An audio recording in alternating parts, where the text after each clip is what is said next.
ಒಂದಾನೊಂದು ದಿನ ಋಷಿಗಳೆಲ್ಲರೂ ಸ್ಕಂದರ ಬಳಿಗೆ ಹೋಗಿ, ಮುನಿವರಿಯರೇ, ಜನಗಳ ರೋಗ ಶೋಕ ಸಂಕಟಗಳನ್ನು ದೂರ ಮಾಡತಕ್ಕನ ಒಂದು ಉತ್ತಮೋತ್ತಮವಾದ ವ್ರತವನ್ನು ತಿಳಿಸಬೇಕೆಂದು ಪ್ರಾರ್ಥಿಸಿಕೊಂಡರು. ಅದಕ್ಕೆ ಸ್ಕಂದರು ಮುಗಳ್ನಕ್ಕೂ ಹೀಗೆ ಹೇಳತೊಡಗಿದರು. ಇಂದು ನಾನು ನಿಮಗೆ ಮಹಾ ಪುಣ್ಯಪ್ರದವಾದ ಹಾಗೂ ಸಕಲ ಕಷ್ಟಗಳನ್ನು ದೂರ ಮಾಡುವಂತಹ ಸಂಕಷ್ಟಹರ ಚತುರ್ಥಿಯನ್ನು ಕುರಿತು ಹೇಳುತ್ತೇನೆ. ಪೂರ್ವದಲ್ಲಿ ಪಾಂಡವರು ಪಗಡೆಯಾಟವನ್ನು ಆಡಿ ತನ್ನ ರಾಜ್ಯವನ್ನು ಕಳೆದುಕೊಂಡು ಅರಣ್ಯದಲ್ಲಿ ವನವಾಸವನ್ನು ಅನುಭವಿಸುತ್ತಿದ್ದಾಗ ಅಲ್ಲಿಗೆ ಬಂದ ಶ್ರೀಕೃಷ್ಣ ಪರಮಾತ್ಮನು ಧರ್ಮರಾಯನಿಗೆ ಈ ವೃತಾಚರಣೆಯ ವಿಧಾನವನ್ನು ಹೇಳಿದನು ಎಂದು ಹೇಳಿದರು. ಆಗ ಋಷಿಗಳು, ಪರಮ ಪೂಜ್ಯರಾದ ಸ್ಕಂದ ಮಹಾಮುನಿಗಳೇ, ಶ್ರೀಕೃಷ್ಣನು ಧರ್ಮರಾಯನಿಗೆ ತಿಳಿಸಿದ ಶ್ರೀಮನ್ ಮಹಾಗಣಪತಿಗೆ ಸಂಬಂಧಿಸಿದ ಆ ವ್ರತವನ್ನು ಹೇಗೆ ಮಾಡಬೇಕೆಂದು ತಿಳಿದುಕೊಳ್ಳಲು ಕಾತುರಾಗಿದ್ದೇವೆ. ದಯವಿಟ್ಟು ವಿವರವಾಗಿ ಹೇಳಿ ಎಂದು ಪ್ರಾರ್ಥಿಸಿಕೊಂಡರು. ಅದಕ್ಕೆ ಸ್ಕಂದರು ಹಾಗೇ ಆಗಲಿ ಎಂದು ವ್ರತವನ್ನು ಕುರಿತು ಹೇಳತೊಡಗಿದರು. ಕೃತಯುಗದಲ್ಲಿ ಹಿಮವಂತನ ಮಗಳಾದ ಪಾರ್ವತೀ ದೇವಿಯು ಈಶ್ವರನೇ ತನ್ನ ಗಂಡನಾಗಬೇಕೆಂದು ನಿಶ್ಚಯಿಸಿಕೊಂಡು ಅವನನ್ನು ಕುರಿತು ತಪಸ್ಸನ್ನು ಆಚರಿಸುತ್ತಾ ತಾನು ಹಿಂದಿನ ಅವತಾರದಲ್ಲಿ ಸೃಷ್ಟಿಸಿದ ಗಣಪತಿಯನ್ನು ನೆನೆಸಿಕೊಂಡಳು. ತಾಯಿ ಕರೆ ಕಂದನಿಗೆ ಕೇಳಿಸಿದಂತೆ ಗಣಪತಿ ಕ್ಷಣಾರ್ಧದ ಪ್ರತ್ಯಕ್ಷನಾಗಿ, ಅಮ್ಮ ಏನು ಅಪ್ಪಣೆ ಎಂದು ಕೇಳಿದ. ಅದಕ್ಕೆ ಪಾರ್ವತಿಯು, ಮಗು ವಿನಾಯಕ, ನಾನು ಕೈಲಾಸವಿರುವಂತಹ ಸದಾಶಿವನನ್ನು ಮತ್ತೆ ಪತಿಯನ್ನಾಗಿ ಪಡೆಯಬೇಕೆಂದು ನಿಷ್ಠೆಯಿಂದ ತಪಸ್ಸನ್ನು ಮಾಡುತ್ತಿರುವೆನು. ಆದರೆ ಇನ್ನೂ ಪರಮೇಶ್ವರ ನನ್ನ ತಪಸ್ಸಿಗೆ ಒಲೆಯಲಿಲ್ಲ. ಇತ್ತೀಚೆಗೆ ಒಂದು ನಾರದರು, ನೀನು ಯಾವುದಾದರೂ ಒಂದು ವ್ರತವನ್ನು ಆಚರಣೆ ಮಾಡಿದರೆ ನಿನ್ನ ಇಷ್ಟ ತಿಳಿಯುತ್ತದೆ ಹೇಳಿದರು. ಆದರೆ ಅದು ಯಾವ ವ್ರತದಿಂದ ಅವರು ಹೇಳಲಿಲ್ಲ. ದೇವತೆಗಳಿಂದ, ಮಾನವರಿಂದ, ರಾಕ್ಷಸರಿಂದ ಪ್ರಥಮ ಪೂಜೆಯನ್ನು ಪಡೆಯುತ್ತಿರುವ ತ್ರಿಕಾಲಜ್ಞಾನದ ನೀನು ಅದು ಯಾವ ವ್ರತ, ಅದನ್ನು ಹೇಗೆ ಮಾಡಬೇಕು ಎಂದು ತಿಳಿಸಿ ಪುಣ್ಯ ಕಟ್ಟಿಕೋ ಎಂದು ಕೇಳಿಕೊಂಡಳು. ಅದಕ್ಕೆ ಗಜಾನನ, ಅಮ್ಮ ನಿನ್ನ ಕಷ್ಟಗಳು ದೂರವಾಗಲು ನೀನು ಸಂಕಷ್ಟಹರ ಚತುರ್ಥಿ ವ್ರತವನ್ನು ಆಚರಿಸು. ಶ್ರಾವಣ ಮಾಸದ ಕೃಷ್ಣ ಪಕ್ಷದ ಚತುರ್ಥಿಯಲ್ಲಿ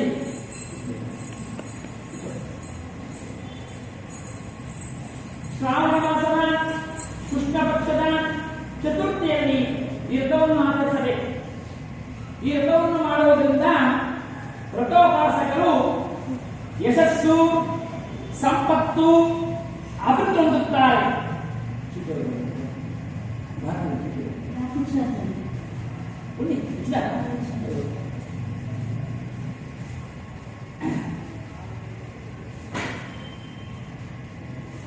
ಈ ವ್ರತವನ್ನು ಶ್ರಾವಣ ಮಾಸದ ಕೃಷ್ಣ ಪಕ್ಷದ ಚತುರ್ಥಿಯಲ್ಲಿ ಈ ವ್ರತವನ್ನು ಆಚರಿಸಬೇಕು. ಈ ವ್ರತವನ್ನು ಮಾಡುವುದರಿಂದ ವ್ರತೋಪಾಸಕರು ಯಶಸ್ಸು, ಸಂಪತ್ತು ಅಭಿವೃದ್ಧಿ ಹೊಂದುತ್ತಾರೆ. ಆ ದಿನ ಅರುಣೋದಯಕ್ಕೆ ಎದ್ದು ಸ್ನಾನ, ಸಂಧ್ಯಾ ವಂದನೆ ಮೊದಲಾದ ನಿತ್ಯ ಕರ್ಮಗಳನ್ನು ಮಾಡಿ ಸಾಯಂಕಾಲ ಚಂದ್ರ ಉದಯವಾದ ಉಪವಾಸವಿರಬೇಕು. ಸಂಕಷ್ಟಹರ ಚತುರ್ಥಿ ವ್ರತದಂದು ಗಣಪತಿಯನ್ನು, ಅಂದರೆ ನನ್ನನ್ನು ನಿಷ್ಠೆಯಿಂದ ಕ್ರಮಬದ್ಧವಾಗಿ ಪೂಜಿಸಿ ನಂತರ ಉಪ್ಪಿರುವಂತಹ ಮೊಸರನ್ನ ಅಥವಾ ನೈವೇದ್ಯಕ್ಕಾಗಿ ಮಾಡಿದ ಸಿಹಿ ಮೋದಕವನ್ನು ಸ್ವೀಕರಿಸಬೇಕು ಎಂದು ಗಣಪತಿ ತಿಳಿಸಿದ ಎಂದು ಸ್ಕಂದರು ಮುಂದುವರಿಸಿದರು. ಶ್ರೀಕೃಷ್ಣ ಪರಮಾತ್ಮ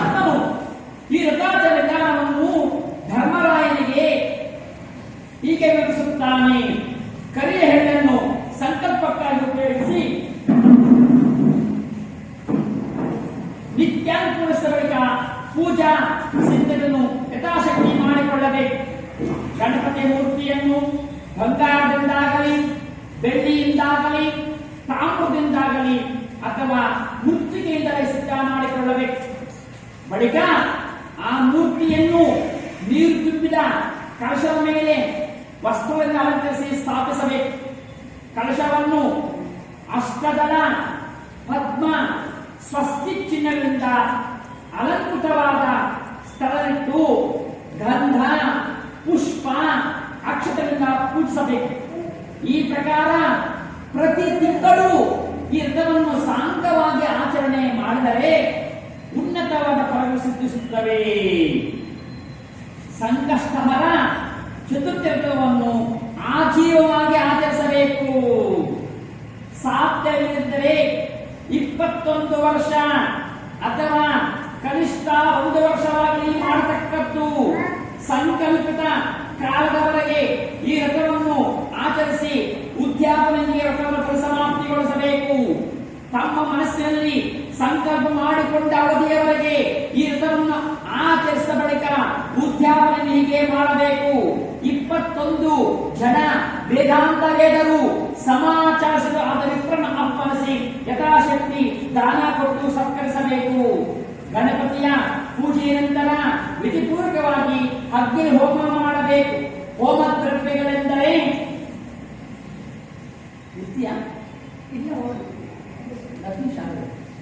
ಸರಿ ನೋಡ್ಕೊಳ್ಳಿ.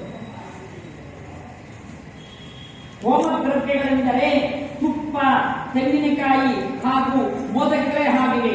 ತಮ್ಮ ಶಕ್ತಿಗನುಸಾರವಾಗಿ 1008, 108 ಅಥವಾ ಕನಿಷ್ಠ 78, 28, 9 ಮೋದಕಗಳನ್ನು ಹೋಮದಲ್ಲಿ ಆಹುತಿ ಕೊಡಬೇಕು. ದಾರಿದ್ರ್ಯ ಹೋಮದ ಆಹುತಿ ಕೊಡಬೇಕು. ಗಣಪತಿಯ ನಾಮಮಂತ್ರದಿಂದ, ವೇದೋಕ್ತ, ಆಗಮೋಕ್ತ ಮಂತ್ರಗಳಿಂದಲೂ ಹೋಮವಾದ ಮೇಲೆ ದಾನ ದಕ್ಷಿಣನ್ನು ಶಕ್ತಿಯನುಸಾರ ಯೋಗ ಬ್ರಾಹ್ಮಣರಿಗೆ ಕೊಡಬೇಕು. ದಾರಿದ್ರ್ಯ ನಿವಾರಣೆ ಬೇಕಿರಲು 21 ಜನ ಯೋಗ್ಯ ಬ್ರಾಹ್ಮಣರಿಗೆ ಗಣಪತಿಯ 21 ಶುಭ ನಡೆಸಿಕೊಂಡು ಉದ್ದೇಶಿಸಿ ಭೋಜನ ಮಾಡಿಸಬೇಕು. ಗಣಪತಿಯ 21 ನಾಮಗಳು ಹೀಗಿವೆ. ಹೇ ಧರ್ಮರಾಜ, ಹೇ ಧರ್ಮರಾಜ, ಇದನ್ನು ಜಪಿಸದೆ ನಿನ್ನ ಕಷ್ಟ ಪರಿಹಾರವಾಗುವುದು ಖಂಡಿತ. ಮಹಾಗಣಪತಿಯ 21 ಶುಭ ನಾಮಗಳು ಈ ರೀತಿ ಇವೆ.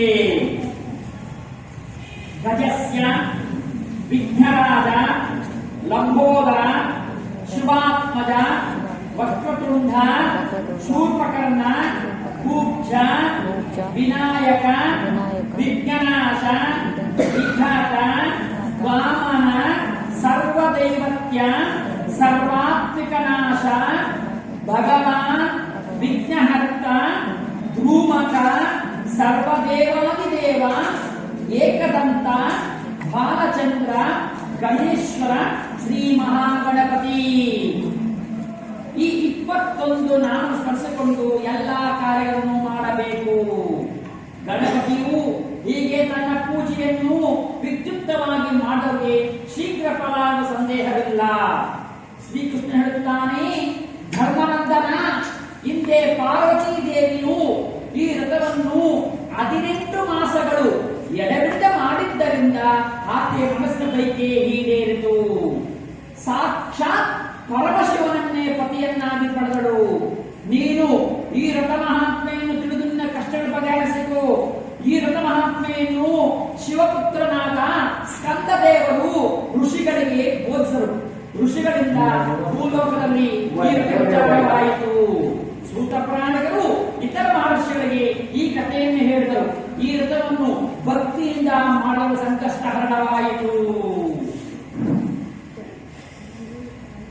ಹಿಂದೆ ಧರ್ಮರಾಜನು ತನ್ನ ದಾಯಾದ ರಾಜ್ಯನಾಶವಾದಾಗ ಈ ವ್ರತವನ್ನು ಆಚರಿಸಲು ಆತನಿಗೆ ವೈರು ನಾಶವಾಗಿ ಮತ್ತೆ ರಾಜ್ಯ ಕೈ ಸೇರಿತು. ಭಗವಾನ್ ಸದಾಶಿವನು ತ್ರಿಪುರ ಸಂಹಾರ ಕಾಲದಲ್ಲಿ ಈ ವ್ರತವನ್ನು ಆಚರಿಸಿ ಯಶಸ್ವಿಯಾಗಿ ತ್ರಿಪುರ ಸಂಹಾರ ಕಾಲದಲ್ಲಿ ಈ ವ್ರತವನ್ನು ಆಚರಿಸಿದ ಆ ಸಂಕಲ್ಪ ನೆರವೇರಿತು. ಇಂದ್ರನಿಗೆ ಕಳೆದು ಹೋದ ಸಕಲೋಕಾಧಿಪತ್ಯ ಮತ್ತೆ ದೊರೆಯಿತು. ರಾವಣನು ವಾಲಿಯ ಬಾಧೆಯಿಂದ ಬಿಡುಗಡೆ ಹೊಂದನು. ಸ್ವೀಕಾರ ಸಮಯದಲ್ಲಿ ಕಾರ್ಯಸಿದ್ಧಿಗಾಗಿ ಹನುಮಂತನು ಆಂಜನೇಯನು ಈ ರಥವನ್ನು ಆಚರಿಸಿ ಯಶಸ್ವಿಯಾದನು. ದಮಯಂತಿ, ಅಹಲ್ಯೆ ಮೊದಲಾದ ಪತಿವ್ರತ ಸ್ತ್ರೀಯರುಗಳು ಈ ರಥವನ್ನು ಆಚರಿಸಿ ಯಶಸ್ಸನ್ನು ಬಯಸಿದರು. ಅದು ಕಥೆಯನ್ನು ಸೇರಿಕೊಂಡರು. ಯಾರು ಯಾರು ಏನನ್ನು ಬಯಸುತ್ತಾರೋ ಅದರವರು ಸಿಕ್ಕುತ್ತದೆ. ಮಹಾಗಣಪತಿಯ ಈ ಮಹತ್ತರವಾದ ವ್ರತವನ್ನು ಯಾರು ಮಾಡುತ್ತಾರೋ, ಯಾರು ಈ ವ್ರತ ಕಥಾಶ್ರವಣವನ್ನು ಮಾಡುತ್ತಾರೋ, ಕಥೆಯನ್ನು ಕೇಳುತ್ತಾರೋ, ಮಾಡಿಸುತ್ತಾರೋ ಅವರಿಗೆಲ್ಲ ಧನ, ಸಂಪತ್ತು, ವಿದ್ಯೆ, ಸಂತಾನ, ಆಯುಷ್ಯು, ಆರೋಗ್ಯ ಪ್ರಾಪ್ತವಾಗುತ್ತದೆ ಎಂಬಲ್ಲಿಗೆ ಸ್ಕಂದ ಪುರಾಣ ಸ್ಕಂದ ಸಂಹಾರೂಪವಾದ ಸಂಕಷ್ಟ ಮಹಾಗಣಪತಿಯ